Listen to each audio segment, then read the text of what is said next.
Hello, people out there on social media today. I know there's a lot of people here because basically the only way we can connect, right?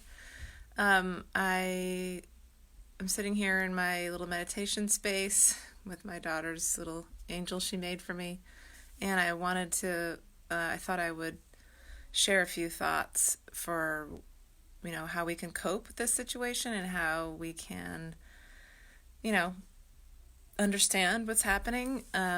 I just was in my own Akashic records, and that's a dimension, for those of you who don't know, where you go into your soul and connect with these guides known as the masters, who are light beings, and they are with us before we incarnate in every lifetime. And I go into my own records pretty regularly just to tap in and connect and try to understand and get a higher perspective on what's happening, because like many of you, I too am feeling, this craziness. But I do a lot of meditation, and that really, really helps me cope with it. And with, honestly, it's usually just other people's stress and energy that I pick up on, and I want to clear. So I spent a lot of time, I try to be cautious of the words I say, especially in my public personal page, because I know and I see people sharing a lot of very different perspectives on Facebook, and I experience it with my own, my parents. My mom's very worried right now, and with my siblings, some of whom don't see things the same way I do. A few of them do. My husband, thankfully, is just, oh my gosh, I'm just so grateful for him. So I know that some of you have, people like that can help you, that see the world the way you do. And I just want to say that, some people know me from other places, back from when I was in high school or younger, when I was younger, and I've changed. I've opened my third eye quite a bit. I've expanded my intuition. Doesn't mean that I'm better or know more. And sometimes I think people say like, oh, it's this like superiority thing. No, it's not about that. It's not helpful at all to come at this from that approach. However, I do feel like there's some perspectives that some people have, and maybe that's including myself, but you don't have to listen to me if you don't want to, that can help. So what I've noticed is that, there's a lot of people that are in survival mode right now, because this, virus thing is speaking to the very real fear of death and feeling like we are safe and our loved ones are safe.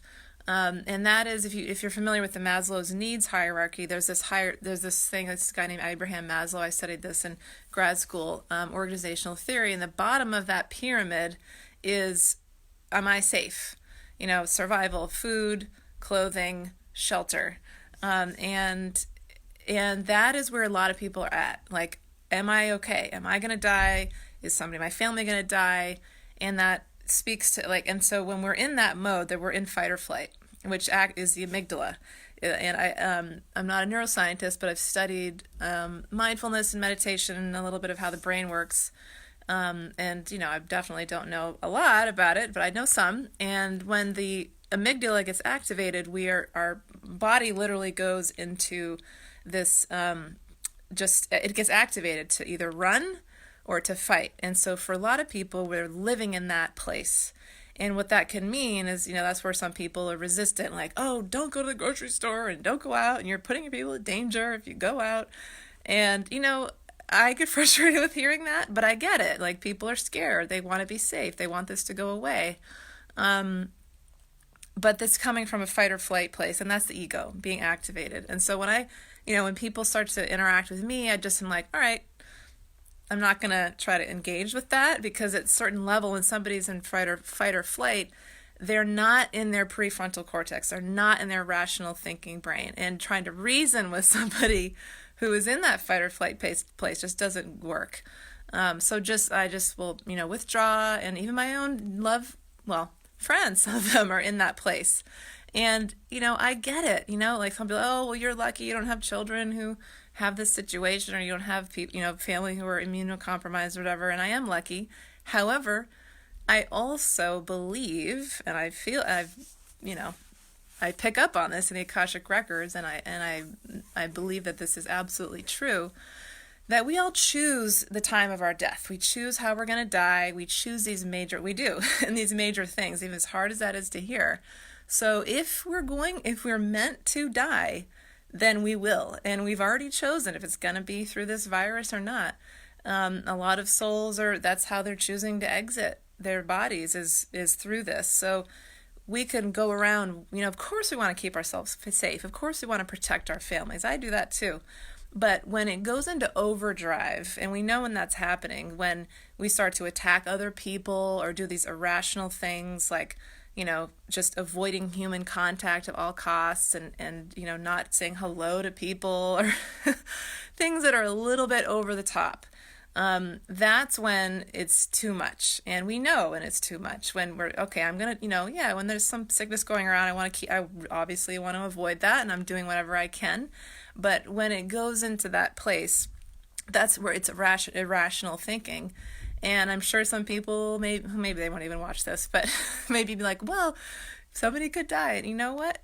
I believe I'm a loving and compassionate person, but that is not a helpful way to operate in our lives, because when we walk outside, anytime I drive my car, I could get hit by a drunk driver, and I could die anytime I get in my car. Those are dangerous machines. But if I live my life thinking, well, that means I'm never going to drive because I don't want to get hit by a car. There's a lot of deaths that happen in car accidents.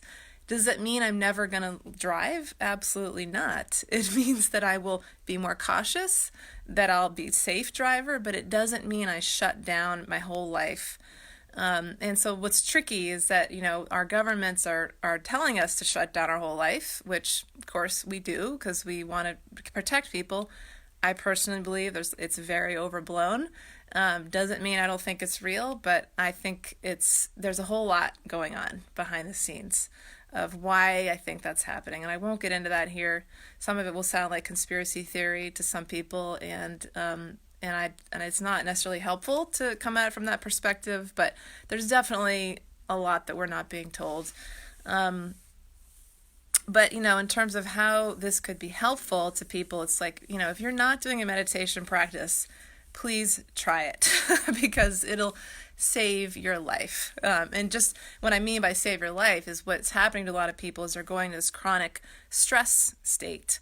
And that's constantly in the fight or flight mode. And when we do that, our bodies, I'm studying medical hypnotherapy right now, so I'm learning about this. My last hypnotherapy class before I get a clinical, clinical certification. But it's, our body, its adrenal glands start to get activated or produce all these, adrenaline. And the body doesn't know when to turn it off, because usually with fight or flight, it gets turned off when we run, when we fight, our body's like, okay, now I can calm down. But when we're not turning it off, and by the way, exercise is a great way to release a lot of pent-up stress, just physically moving the energy out. But when we're not, quieting the mind and moving out of that amygdala, and yes, it is about the sympathetic and parasympathetic nervous systems, we're always in that activated mode, and that starts to create chronic stress in our bodies, and that's how we can get sick. All kinds of chronic diseases. So it's not necessarily the virus that a lot of us should be worried about right now. It's that chronic stress, and worrying if somebody has this thing or if they don't, and how do we really want to live like that? It's just not a fun way to live. So yeah, at some point we'll ease up. I believe that people will start to get tired of being so paranoid, and I won't even get into the debate about if it's like the flu or if it's not like the flu, because we've never had it in our, society before. But we've had lots of different illnesses in our society before, and there's never been this level of shutting down everything for that type of thing. So something's going on, right? And it's too much. It's a little over the top, but So that's, it's like let's get into this, like what's going on, and do we allow our freedom to be taken from us because of this fear? And that's where we need to be careful, because when we ask the government to, yes, please shut down everything and don't let anybody go everywhere and make people wear face masks everywhere they go, that is a we need to be very careful with that. Is that the kind of world we want to create? Governments are much more likely to keep powers over people once it's implemented and not withdraw them. And yes, I'm lucky to live in Maine. We have good, local governments and state governments, I mostly. But when people are asking for it, then the government will respond. And is that really what we want?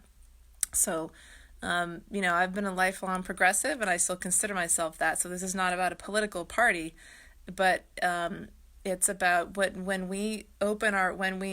our intention, and what is a collective consciousness do we want? And ultimately, it comes back to just forgiveness and not trying to blame somebody, including a certain person leading our country right now, for why it's like this. We all want to look for somebody to blame, and include other people who are doing things that we don't like. That's the natural reaction of the ego, is to look for somebody to blame, because we feel helpless, we feel out of control.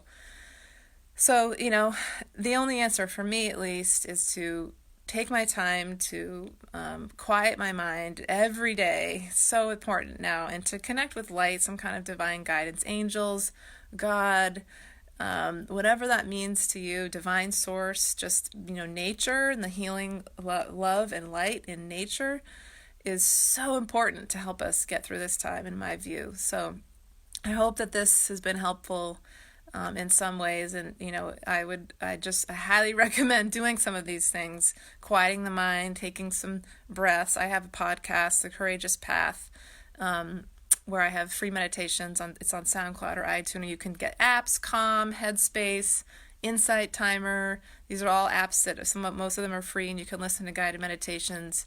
And there's a bunch of different writing tools that I use, at least, and I have some for free on my website, soulfulworkconsulting.com, which is how to really be like, what's this ego saying to me? These fears, doubts, worries. Is it really helpful? Is it 100% true all the time? Am I okay now? What's the worst that can happen? Of course, we could, we think about the worst that can happen, but how likely is that going to happen on a scale of, 0 to 100%? And usually that's when we can start getting back into the rational way of thinking, that it's probably not as likely, because we're taking some reasonable precautions without going over the top, disconnecting ourselves from other humans, and suspecting other people and getting mad at other people. That is not a healthy way to live. So, all right, I will end my thoughts here. And hopefully this has been helpful for some of you in some way. All right, take care. Breathe deep. Bye.